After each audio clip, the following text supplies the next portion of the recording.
경배하시고 찬양하시기를 바랍니다. 예수님께서 인류의 죄를 짊어지시고 십자가에서 죽으신 다음에 이제 땅속에 무덤 속에 묻혔습니다. 그동안 예수 그리스도를 흠모하고 존경하며 사랑하며 따랐던 막달라 마리아를 비롯한 여자들이 예수님의 시신에 향품을 바르기 위해서 미리 준비해 두었다가 바로 주님이 이제 묻혀있는 그 무덤으로 향하여 가는 겁니다. 유대인의 이 관습 가운데 중요한 것은 사람이 죽으면 그 시신에 향품을 바르는 겁니다. 이게 최고의 어떤 예우입니다. 그런데 상황이나 모든 그 여건이 자유롭게 예수님의 시신에 향품을 바를 수 없다는 것을 알고 결국은 시기를 놓치고 비록 무덤에 묻혀있다 할지라도 지금이라도 가서 그 시신의 향품을 바르자, 이런 마음을 가지고 그 무덤을 향해서 가는 겁니다.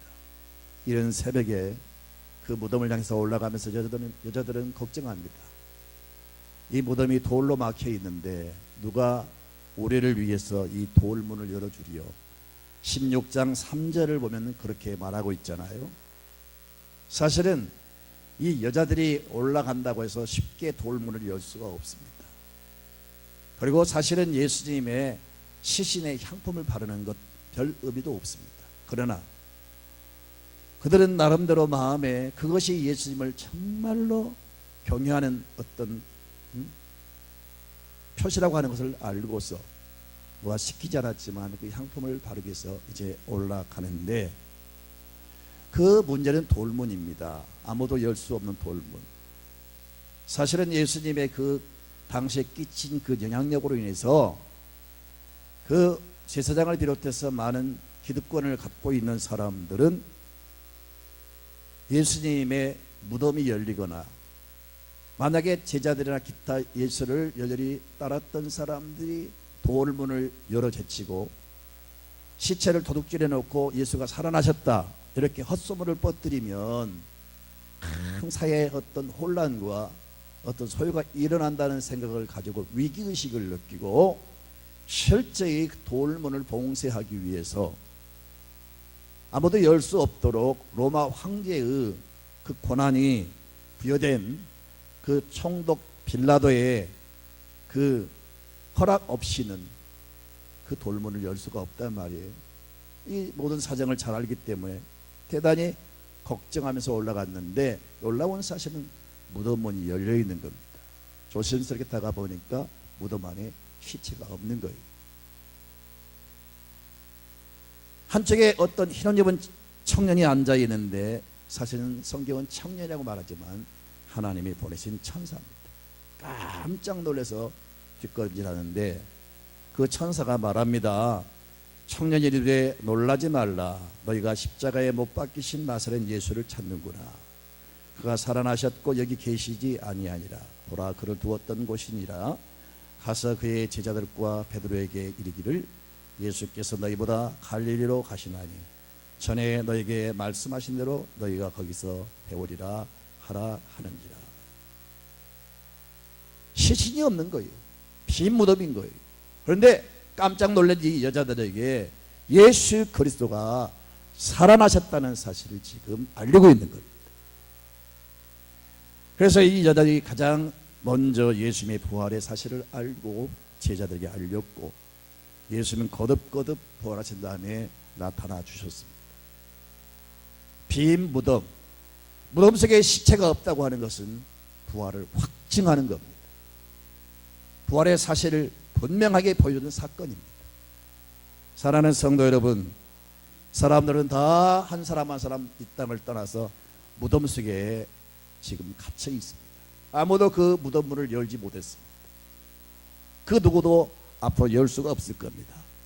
그런데 오직 예수님만이 무덤 문을 여시고 부활하신 겁니다. 여러분, 그 예수님의 부활은 인류 최고의 소망이며 우리의 희망입니다. 성경은 말씀합니다. 그리스도의 부활은 바로 우리의 부활을 확증시킨다고 말씀하셨어요. 그래서 성경은 말씀하기를 예수 그리스도의 부활은 우리 성도의 첫 열매가 되신다고 했어요. 문익점 선생님이 무명시 하나를 가지고 돌아와서 그 무명시를 심었더니 많은 시가 또 맺히게 되고 그 시를 점점 보급해서 그 추운 겨울을 넘길 수 있는 한국에 엄청난 여러분 유익을 끼친 겁니다. 시라고 하는 것은 많은 앞으로의 열매를 기대한, 예수님이 바로 잠자는 자, 죽은 자들에게 부활하심으로 첫 열매가 되셨다고 하는 것은 우리 모두의 부활의 소망을 안겨줍니다. 사랑하는 성도 여러분, 오늘 부활절 희미한 부활의 신앙이 회복되길 바라고요. 정말 주님을 이 여인들처럼 뜨겁게 사랑할 수 있기를 주님의 이름으로 축원합니다. 부활하신 주님이 이제 거듭거듭 나타나시면서 우리에게 강조한 게 있어요. 우리에게 여러분 소망하는 게 있어요. 주님의 그 소원이 있단 말이에요. 예수를 믿는 사람들은 단순히 예수님의 부활을 찬양하고 기념하는 것만이 아니고 주님이 부활하신 다음에 우리에게 당부하신 소원이 있다고. 그걸 잘 귀담아 들으시고 바로 이걸 꼭 붙잡는 여러분 되시기를 바랍니다. 첫째는 예수 그리스도의 부활은 역사적 확실한 사건입니다. 이걸 신화나 어떤 애들의 이야기로 생각하지 마시고요. 예수의 부활을 이상한 무슨 여러분 상징으로 생각하지 마시고 예수님은 죽음에서 확실하게 부활하셨다는 사실을 믿으셔야 됩니다. 예수님이 수많은 사람을 향해서 말씀하셨습니다. 이미 예수님이 오시기 전에 예수님의 부활을 구약 성경에 예언을 했고 선지자들이 예언했고 예수님 자신이 직접 말씀하시고 심지어 죽은 자를 한 사람 한 사람 살리면서 여러분 그 나인산 과부의 아들을 살리시고 그리고 어린 소녀를 살리시고 썩은 냄새나는 그 나사로를 살리시면서 예수님 자신의 부활을 연결시켜서 말씀하셨어요. 나는 부활이요 생명이니. 예수님 자신이 부활하실 것을 말씀하셨습니다. 그리고 그 증거로 사람을 살렸어요. 그리고 직접 말씀하신 대로 자신이 죽음에서 살아나셨습니다. 이 변기할 수 없는 분명한 사실을 오늘날 믿지 않는 사람들이 많은데 이것을 믿으라는 겁니다. 그러면서 여러분 요한복음 11장 25절부터 26절을 같이 읽습니다.